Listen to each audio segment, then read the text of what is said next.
O que para nós católicos basta é o seguinte: quem define quais são os livros sagrados é a Igreja. Por quê?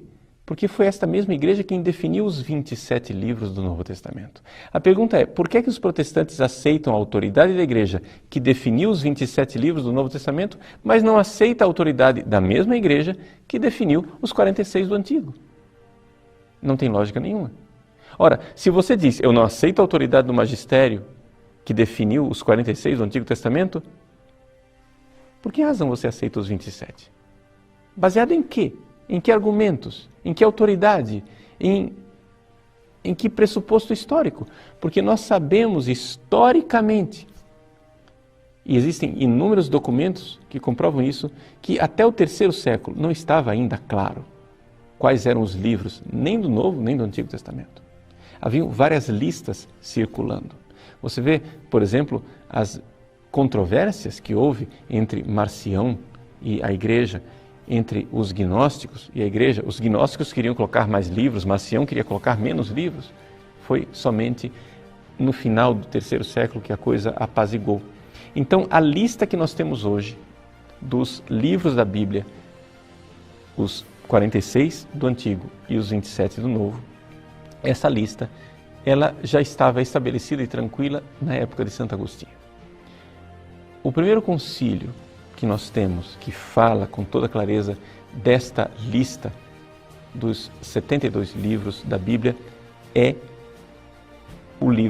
o Concílio de Hipona, feito por Santo Agostinho.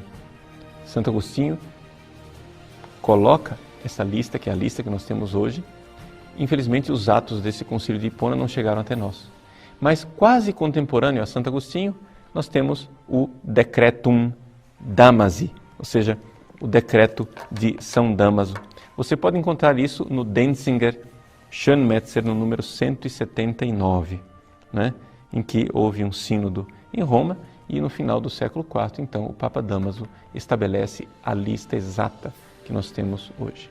Se você quiser mais alguma documentação a esse respeito, você pode olhar o Catecismo da Igreja Católica, que é talvez um documento mais acessível para você. No número 120 do Catecismo, você tem a lista dos livros do Antigo e do Novo Testamento, que são para nós canônicos. Os 72 ou 73 livros da Bíblia, conforme você una ou não Jeremias e Lamentações. Pois bem, estes são os livros canônicos. Aqui no Catecismo, você encontra na nota número 119, né,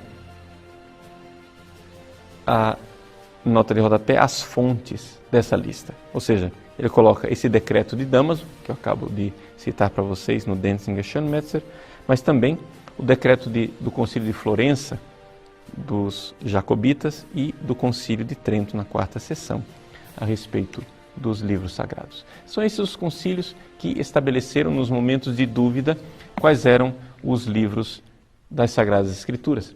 E é por isso que a Igreja Católica crê na fé dos apóstolos e na fé transmitida na Igreja durante os séculos. Nós não somos a religião de um livro, somos a religião de uma pessoa, Jesus Cristo. Esta pessoa, nosso Senhor Jesus Cristo, nós temos contato com Ele, vivo e verdadeiro, na sua Igreja.